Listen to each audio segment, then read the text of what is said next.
देखिए क्लास 10 वाले बच्चे, सब्जेक्ट आपकी साइंस है, टॉपिक आपका परिवार नियोजन। क्या है? परिवार नियोजन। इसको इंग्लिश में बोलते हैं family planning. Family planning, family planning. आइए टॉपिक को देखते हैं क्या है इसका मतलब। परिवार नियोजन, परिवार नियोजन इसको इंग्लिश में बोला जाता है, मैंने अभी बताया था, फैमिली प्लानिंग। Family planning.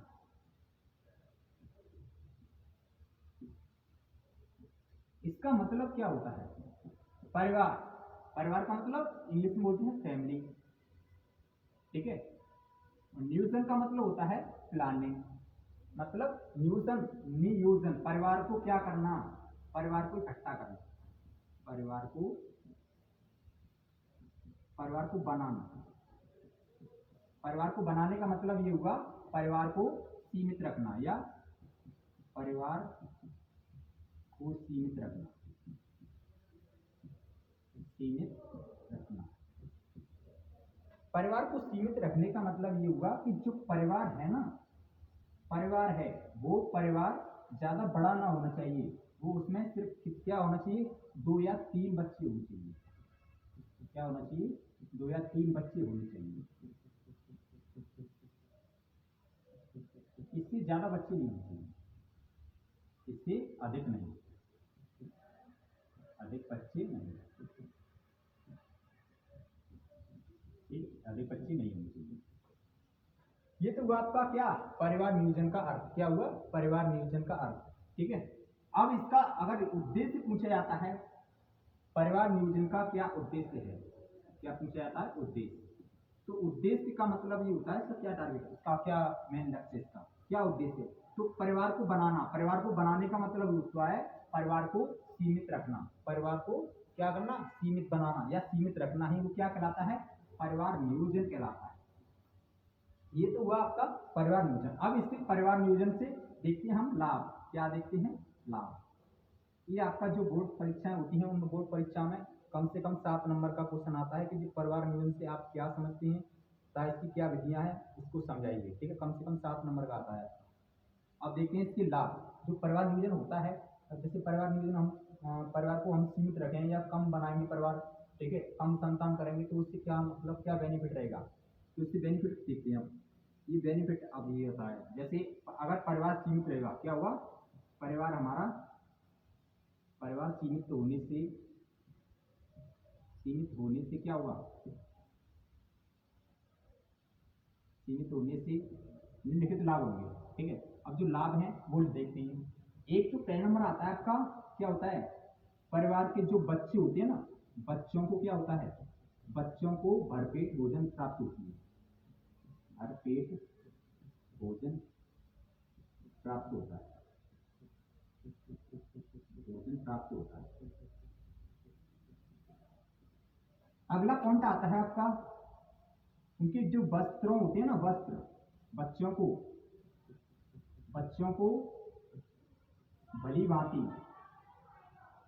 बच्चों को भली भांति क्या मिलते हैं, वस्त्र भी प्राप्त होते हैं, प्राप्त होते। एक बेनिफिट ये भी है, लेकिन लाभ, दूसरा लाभ हुआ। तीसरा लाभ आपको क्या है, उनको क्या होती है, बच्चों को क्या है, परिवार नियोजन से बच्चों को उच्च शिक्षा की प्राप्ति होती है, उच्च शिक्षा भी प्राप्त होती है।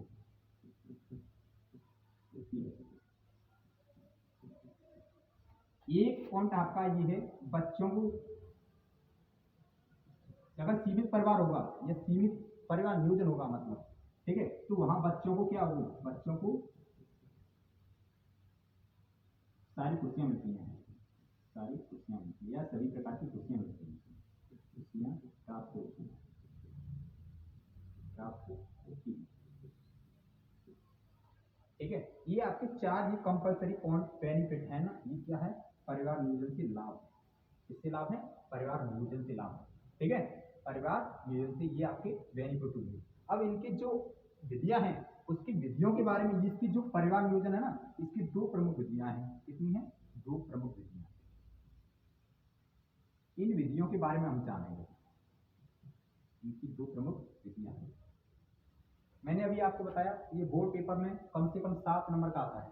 परिवार नियोजन से आप क्या समझते हैं, फैमिली प्लानिंग क्या होती है, इसका अर्थ बताइए, ठीक है, और इसकी कौन कौन सी प्रमुख विधियां हैं, या दो प्रमुख विधियों का उल्लेख कीजिए, उनके बारे में बताइए, या आपके परिवार नियोजन से क्या उद्देश्य है या क्या लाभ है। कैसे भी क्वेश्चन बना सकता है। अगर आपको सारा मटेरियल आपको याद होगा, अगर आपको मालूम होगा, तो आप बना बना के भी लिख सकते हो, ठीक है। तो परिवार नियोजन मैंने भी बताया, परिवार को क्या बनाना, सीमित बनाना। परिवार को क्या करना, सीमित बनाना।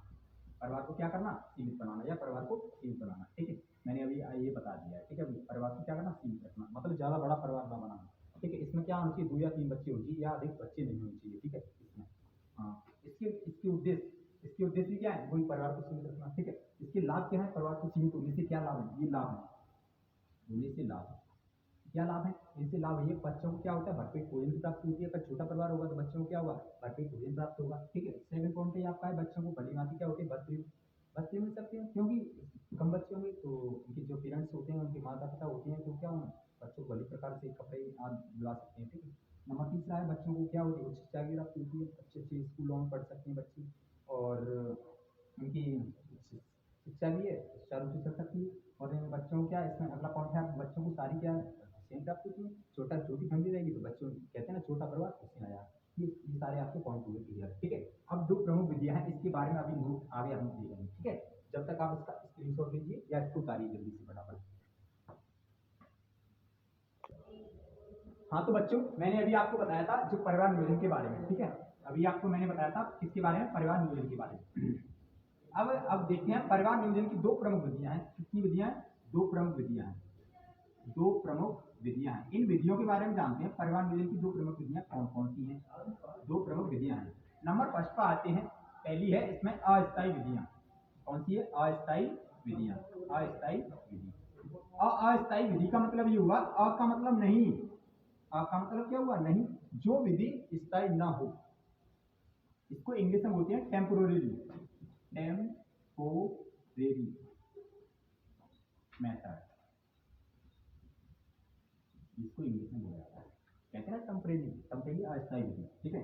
अब इसकी जो विधियां हैं, इसके चरण दिए गए हैं। कितने चरण हैं, इसके चरणों के बारे में देखते हैं। क्या दिए गए हैं इसके चरण। इसमें पहला चरण है इसका फर्स्ट, आत्म संयम। आत्म संयम, आत्म संयम का मतलब होता है सेल्फ कंट्रोल। Self control,